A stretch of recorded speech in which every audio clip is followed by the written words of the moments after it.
Olá! Hoje o nosso bate-papo é com Marcos da Veiga Pereira, presidente da editora Sextante. Show Business está começando agora, direto dos estúdios da Band, em São Paulo.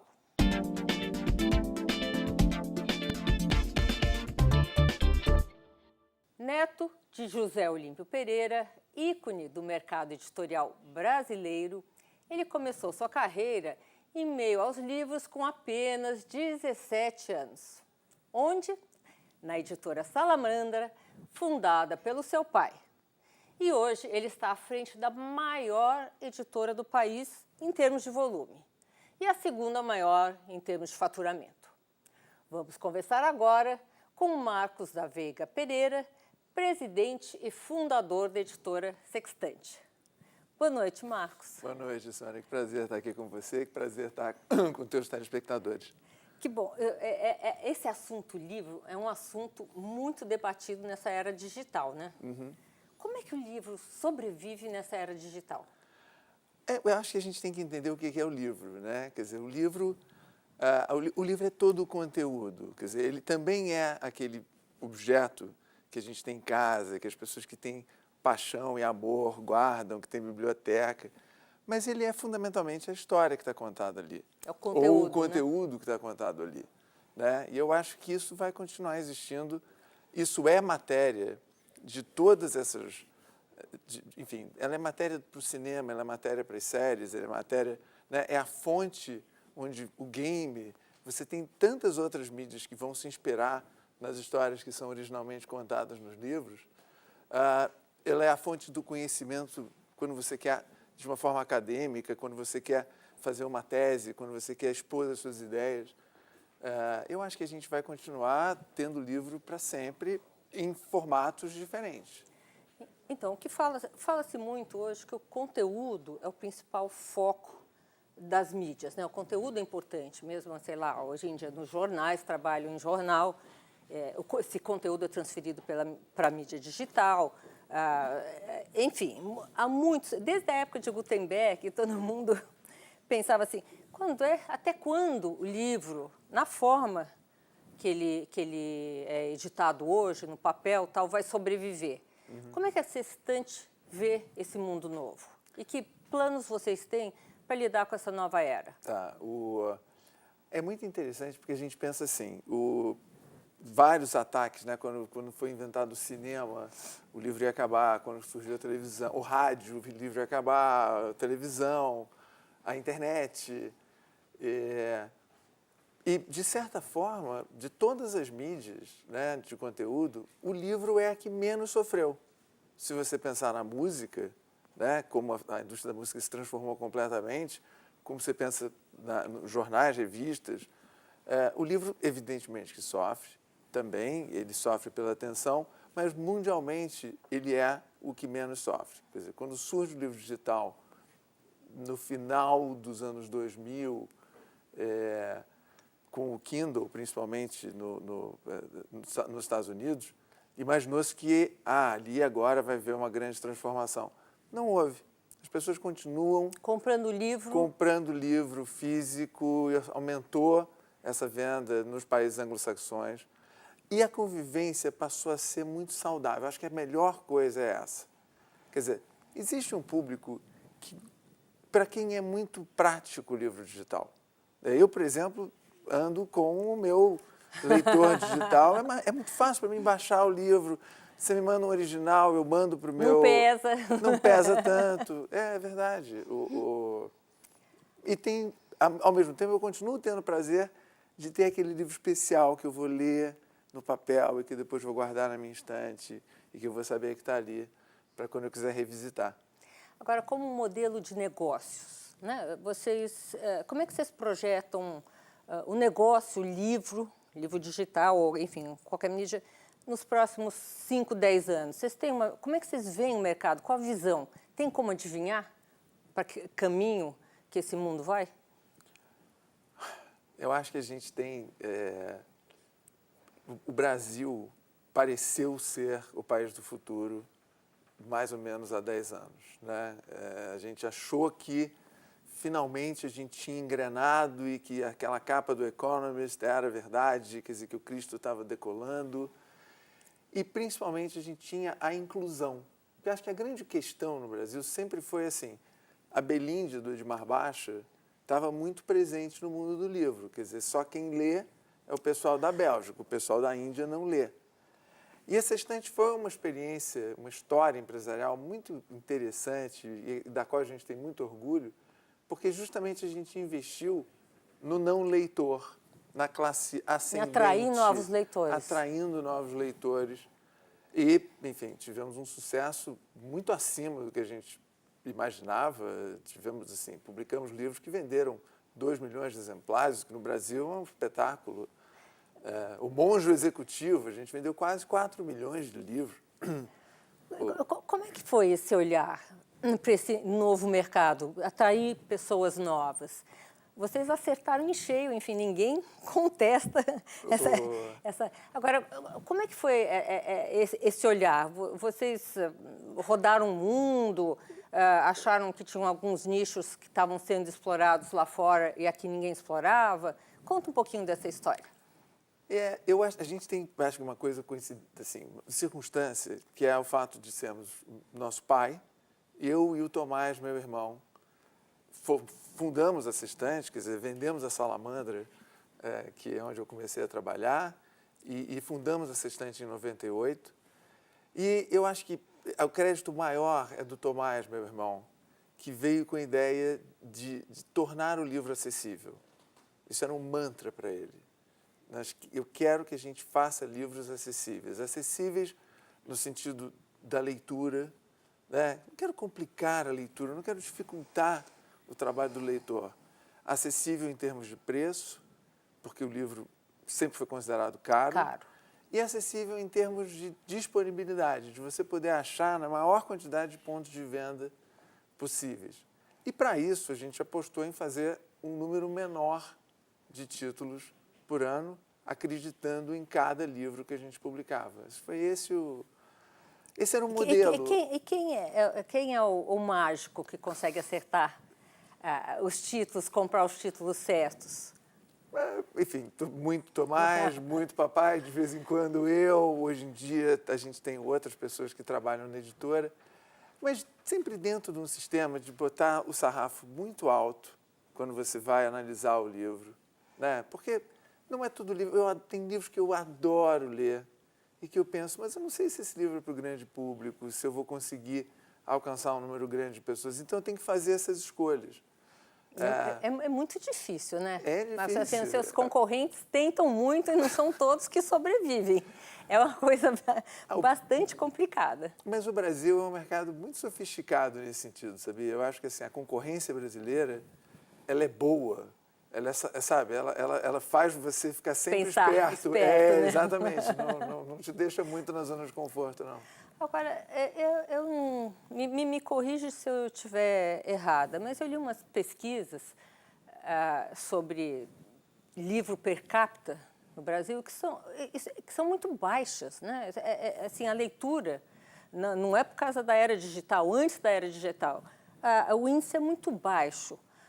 É uma questão cultural, é uma questão econômica, é uma questão, enfim, por quê? Por que o brasileiro lê pouco?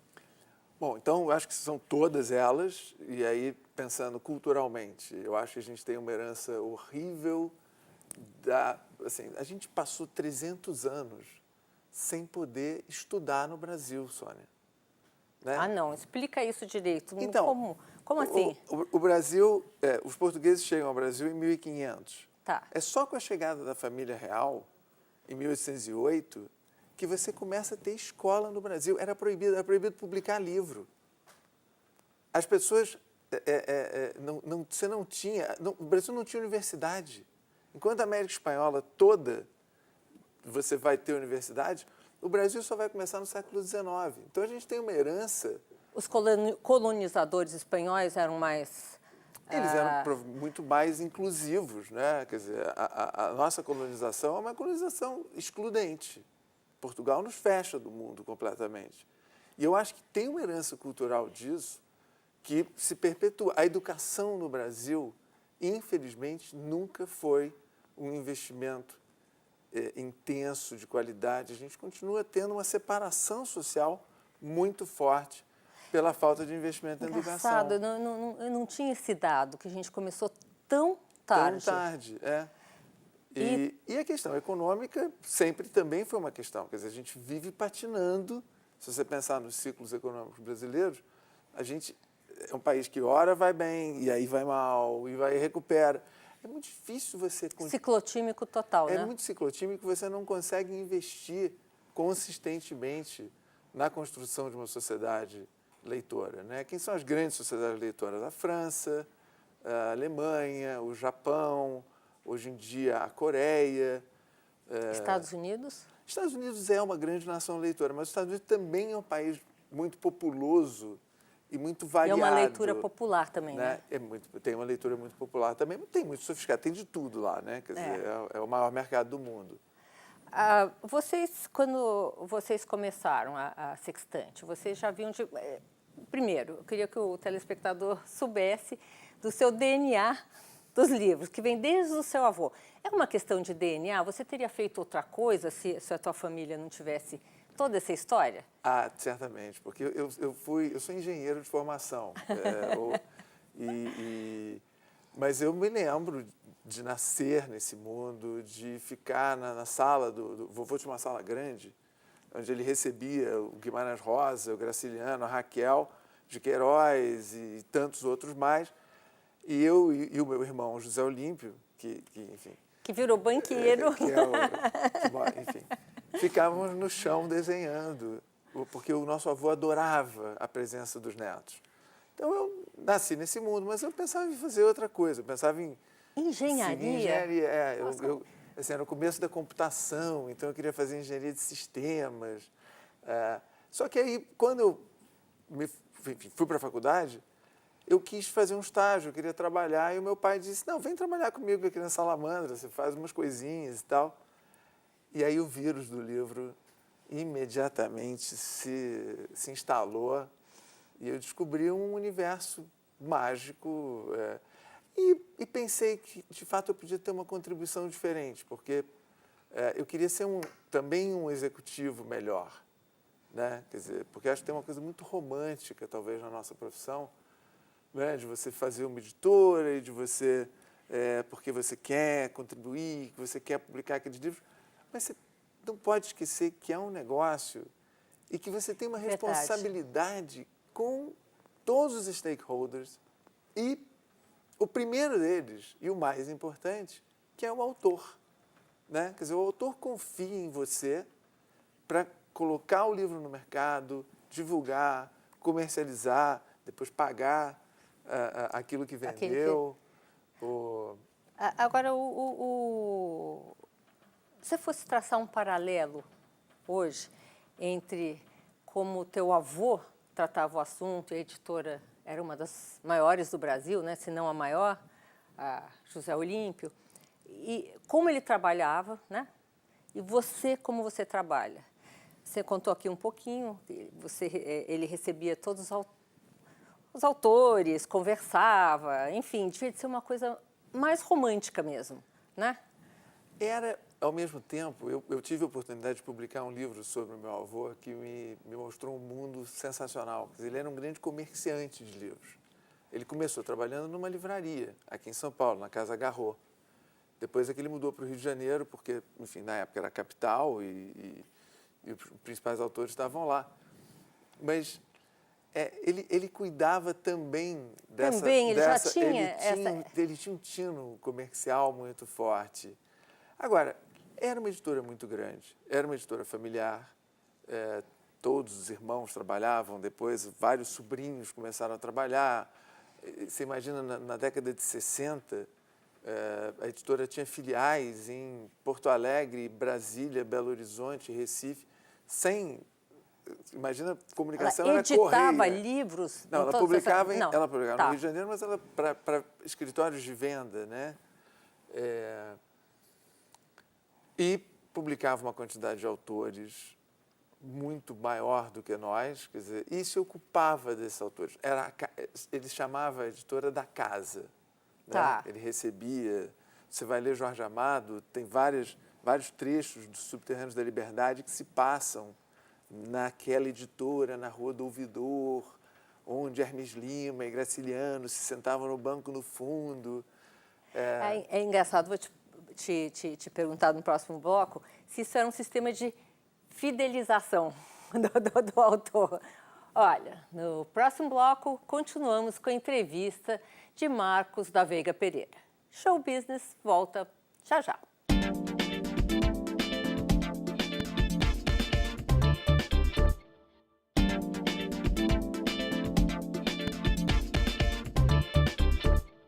Estamos de volta com a entrevista de Marcos da Veiga Pereira, da editora Sextante. Marcos, a gente estava conversando aqui sobre romantismo e negócio na área de livros. Eu sempre achei que o seu avô fosse um romântico nessa área. E você está me dizendo que ele, sim, era um comerciante. E que ele recebia todos os autores, etc. e tal, mas também como uma maneira de fidelizar esse autor à editora. Naquela época já existia contratos?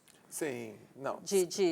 Enfim, já médio e longo prazo? Como é que funcionava? Existia contrato, existia muita coisa no fio do bigode. Nesse livro que eu publiquei tem uma história ótima, que é uma troca de cartinhas entre o Zé Lins do Rego, um grande autor, e que assim, ele deixa um bilhete, J.O., estou indo para a Europa e preciso urgentemente de 50 contos. Conto sempre com você, seu amigo Zé Lins.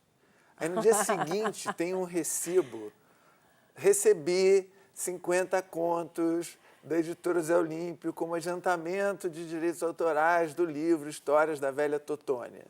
Quer dizer, tinha esse tipo de relação, enfim, tinha contrato. Não era tão formal quanto a gente faz hoje, enfim, mas existia, sem dúvida nenhuma. Hoje em dia, para você fidelizar um autor, a Sextante, enfim, é a maior editora do Brasil hoje. E vocês têm quantos anos de vida mesmo? 20. Tem 20 anos. Isso é um trabalho sensacional. Como vocês operam para fidelizar esse autor? Eu acho que a fidelização, assim, autor é uma pessoa que precisa de atenção, né? Ele primeiro quer que seu livro seja bem cuidado. Como todo ser humano normal, né? Como todo ser humano, sem dúvida nenhuma, né? Quer dizer, não é nada de extraordinário. Mas esses precisam mais porque eles podem ir embora, né? Eles são cobiçados por outros editores. Eu acho que você precisa ser consistente, né? Você precisa ser sério comercialmente, como negócio, de novo. Né? Você tem que pagar suas contas. É uma relação de confiança, Sônia, imensa, imagina. Imensa. O autor me entrega um livro, eu publico o livro, a cada 3 meses ou a cada 6 meses, eu informo ele, olha, vendi tantos livros, está aqui o seu cheque. É assim que funciona. Não há nenhuma auditoria. Ele tem, mas dentro de uma relação de confiança, de uma relação saudável, ele não vê necessidade.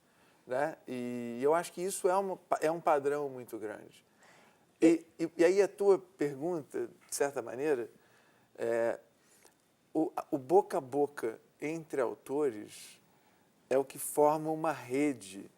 E eu te dou um exemplo mais recente, assim, uma grande rede é a Companhia das Letras. Quando a Companhia das Letras começa, meados dos anos 80, né?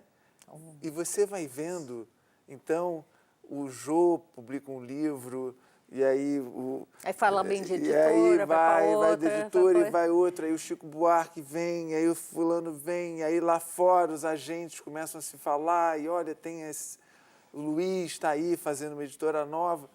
Isso, para mim, foi assim, um exemplo muito parecido do que foi o José Olímpio na década de 30 a 60. Quem levou o Drummond... Peraí, deixa eu ver se é isso. Quem levou o Drummond para José Olímpio foi o Guimarães Rosa. Entendi. Né? Olha, Zé, tem um poeta que você precisa conhecer. Coisa extraordinária, né? Porque eles se conheciam. Muito legal. É um outro tipo de negócio. Graças a Deus ainda existem esses esse tipo de negócio. Sim, isso é uma acontece coisa da conosco. confiança do produto.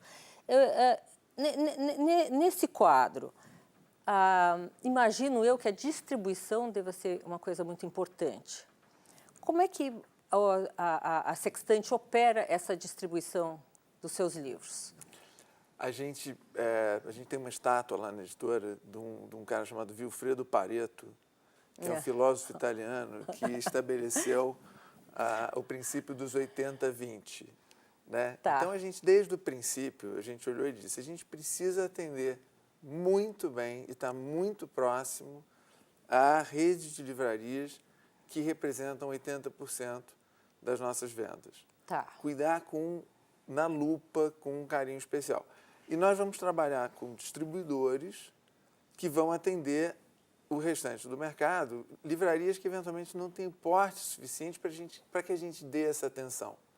Isso é muito difícil, de novo, fazer essa exclusão e ter esse foco todo, mas é necessário para que você realmente tenha uma qualidade de serviço melhor. Agora, a gente tem um problema sério hoje no Brasil, e que se acelerou nos últimos 5 anos, que é o fechamento contínuo de lojas de e a diminuição dos pontos de venda de livros. Isso é um problema muito sério. A gente precisa muito reverter esse quadro, criar uma condição mais saudável para o futuro. Né? Vocês têm ideia como isso poderia ser feito? Você é presidente do sindicato, né? Eu sou. Enfim, eu acho que você tem duas questões muito fortes. A gente precisa voltar a estimular as pessoas a consumir livros. Ano passado, a gente fez uma campanha muito bacana, chamada Leia Seja, em que a gente chamou pessoas, celebridades, pessoas que são reconhecidas pelo público, para elas falarem sobre o prazer da leitura. O Bernardinho, o Bial, o Aston Oliveto. Muito interessante. Muito bacana. A gente não conseguiu a divulgação necessária para essa campanha, mas a campanha em si ficou linda. E a gente tem um problema hoje sério na comercialização de livros, que é o fato de que o livro é muito desvalorizado. Que sentido? No sentido que o livro foi perdendo valor com o tempo. Né? Eu vou dar um exemplo diferente do que eu tenho dado recentemente. Você lembra um livro chamado Freakonomics? Lembro. O Freakonomics foi lançado em 2005. E o preço dele em 2005 era R$ 45. Se você trouxer de 2005 para 2018, esses R$ 45 são 95, só pela inflação. Tá? O livro mais vendido hoje de não ficção no Brasil é um livro chamado Sapiens, que eu não sei se você já leu, mas eu recomendo muito. Você já deve ter. Quanto é que custa o Sapiens? R$ 60. Né? Então, houve uma defasagem do preço da ordem de... E ele é muito maior do que o Freakonomics, um pouco maior talvez, mas acho que sim, mas vamos Pelo tentar... que eu me lembro, assim, olhando visualmente. É verdade, ele é maior, mas vamos tentar assim, ficar no mesmo gênero, né? A mesma contribuição que tem para o leitor. Aí, adicionalmente a isso, você entra na internet e você não compra o Sapiens por 60. Você compra o Sapiens por 45. Porque existe, hoje, no mercado online, uma oferta muito forte. Livro usado? Não, de desconto. Livro novo? Livro novo. Mas, para o canal online, é uma perda pequena. Tá. Para o canal online, vender um livro para você a 45 e, eventualmente, não ganhar muito dinheiro ou até empatar, é pouco em relação ao fato de que a Sônia vai comprar o livro, ter uma experiência de leitura, dar o cartão de crédito dela e amanhã esse mesmo canal de venda pode te oferecer um smartphone ou uma geladeira ou um outro produto em que ele vai ter uma margem maior. Então, assim, o livro acaba sendo um chamariz para a captura de consumidor e desvaloriza o livro. E isso está tendo um impacto muito forte, infelizmente, nas duas principais redes de livraria do Brasil, que são a Saraiva e a Cultura. A cultura, inclusive, entrou em recuperação judicial agora, né? Isso pode se estender? Existe algum projeto? Aliás, vocês levaram um projeto aqui, eu acho que em setembro, para o ministro Sérgio Saleitão, tentando superar essa crise.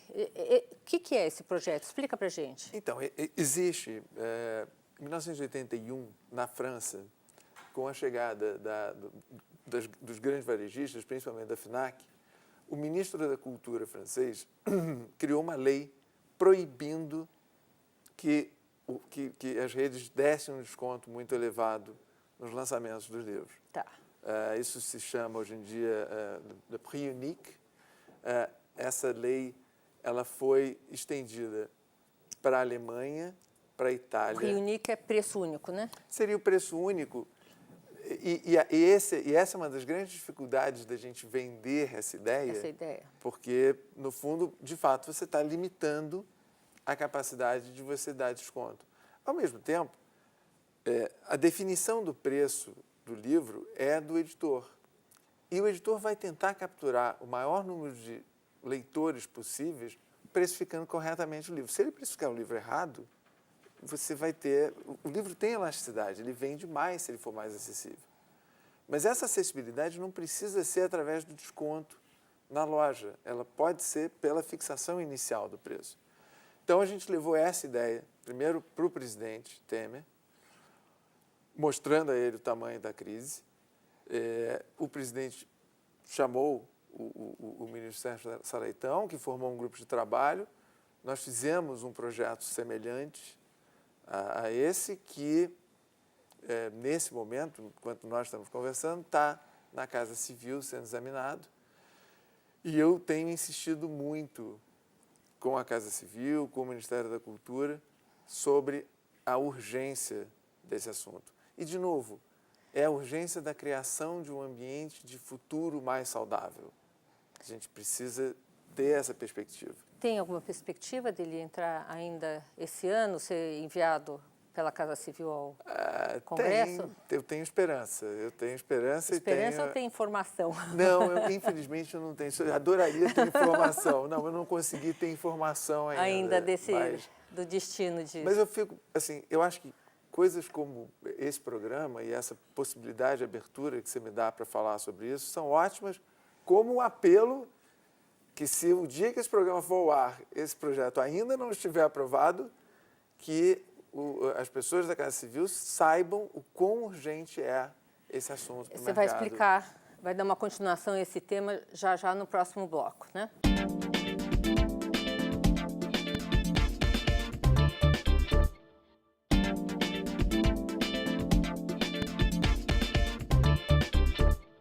Voltamos com Marcos da Veiga Pereira, presidente da editora Sextante. Marcos, estamos falando sobre esse projeto Preço Único, a exemplo do que existe já na França, que está na Casa Civil. Por que a Casa Civil está demorando tanto a enviar esse projeto para o Congresso? Porque existe uma transição, o governo está em mutação, são mais 4 meses, enfim, menos ainda de votação. Qual a dificuldade nesse projeto? Eu vou adivinhar aqui.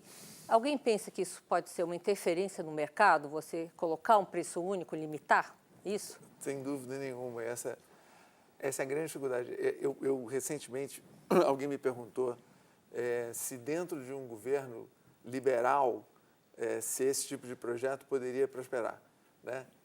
E a minha resposta foi a seguinte: eu conheço pouquíssimos editores mais liberais do que eu. E eu assino embaixo aqui, tá? E eu fui estudar, eu fui contra essa ideia durante muito tempo. Essa ideia existe, é um pleito das livrarias há muito tempo. Mas eu fui estudar, eu resolvi me dedicar, quando assumi a presidência do sindicato, eu resolvi estudar esse tema mais profundamente, ver a experiência exterior. Eu fui à Alemanha, eu fui à França, eu conversei com os editores, eu fui à Inglaterra, onde houve uma lei desse gênero e deixou de existir. E a quantidade de livrarias pequenas, a quantidade de livrarias per capita na Inglaterra é ridícula em relação à quantidade de livrarias per capita na Alemanha. E na França, então, Nem se fala, né? porque é um mercado protegido. E é um mercado protegido que permite um universo de publicações muito maior do que o Brasil. Porque, à medida que você limita a quantidade de livrarias, você limita a quantidade de oferta de novos livros. E o próprio encarece livreiro, o livro. o que encarece o livro, e o próprio livreiro só aposta naquilo que ele tem certeza.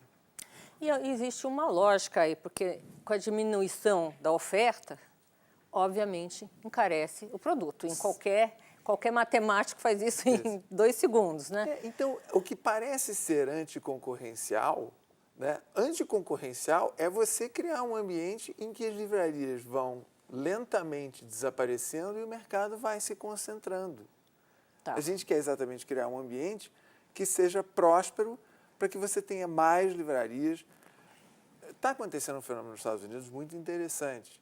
Os Estados Unidos funciona assim? Não. Provavelmente não, né? Não, os Estados Unidos nunca funcionou assim, e numa sociedade liberal ao extremo como os Estados Unidos, isso jamais seria pensado. Mas nas cidades de médio porte, então nas cidades de grande porte, você vê assim, a Borders, que eram aquelas grandes plataformas, né? Os Estados Unidos tinha 2 grandes redes de livraria, a Borders e a Barnes & Noble.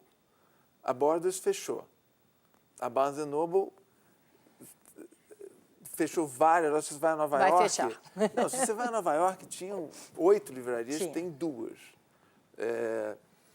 Mas se você vai... Eu fui a...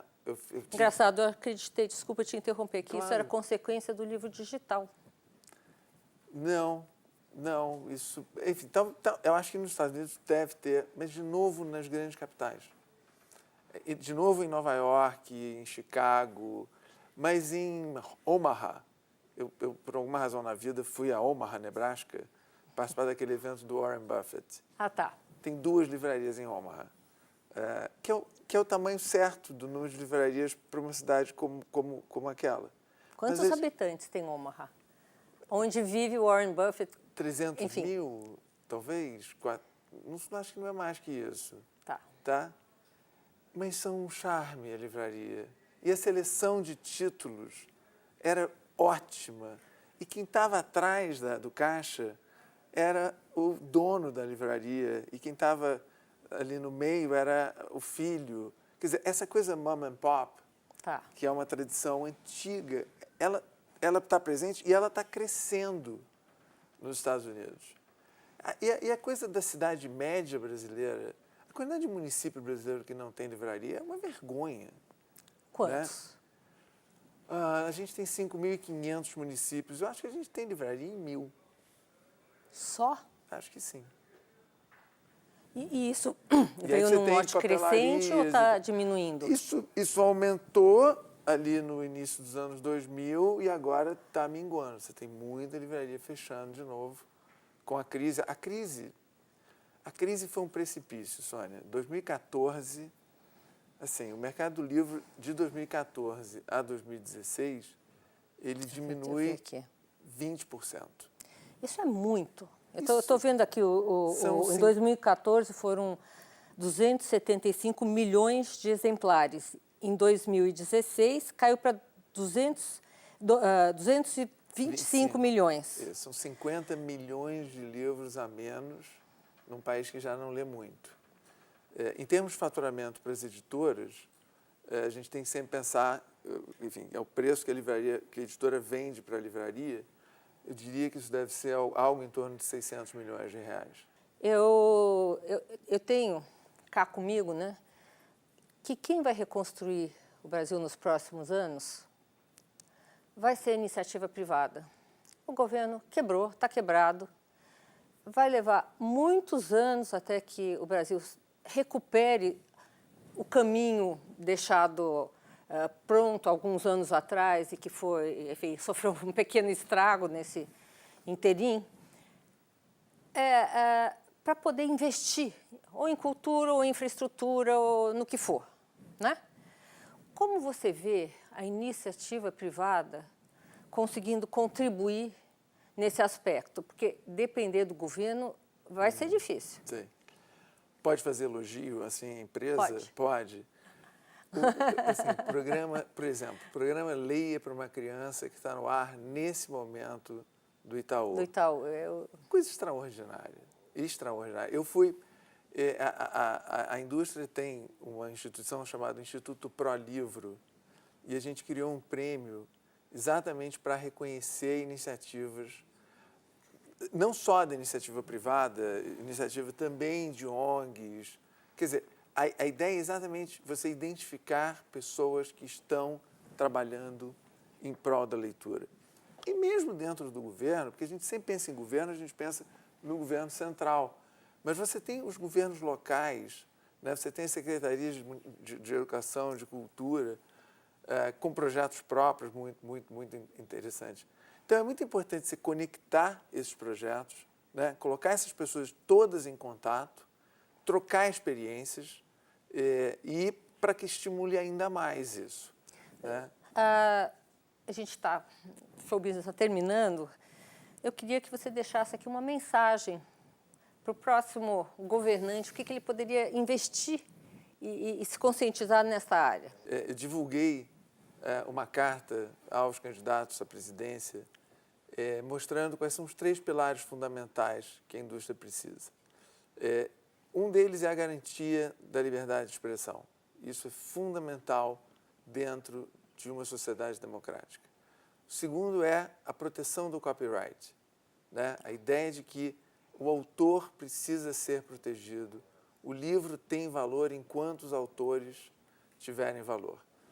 E a terceira, e eu acho que é a fundamental, é um investimento em educação consistente. É um investimento, é saber que qualquer investimento em educação no Brasil não vai ser celebrado no próprio governo. Você vai ficar para a história, próximo presidente, ao investir, mas não vai ser no seu governo que o resultado vai vir. É a gente criar um plano de negócios, um business plan para a educação brasileira, para a leitura, para o valor da leitura, saber que isso é transformador. É isso que eu espero realmente do novo presidente. Consistente e longínquo, né? Exatamente. E de longo prazo. Que não mude a cada 4 anos, né? Exatamente. Olha, Marcos. Prazer, grande. Obrigada, viu? Que bom, querido. Obrigado a você. Espero que na próxima conversa a situação esteja mais animadora, né? Eu também. Tá bom? Obrigado. O Show Business de hoje termina por aqui. Eu, Sônia Raci, tenho encontro marcado com você na próxima semana, aqui nos estúdios da Band, em São Paulo. Até lá!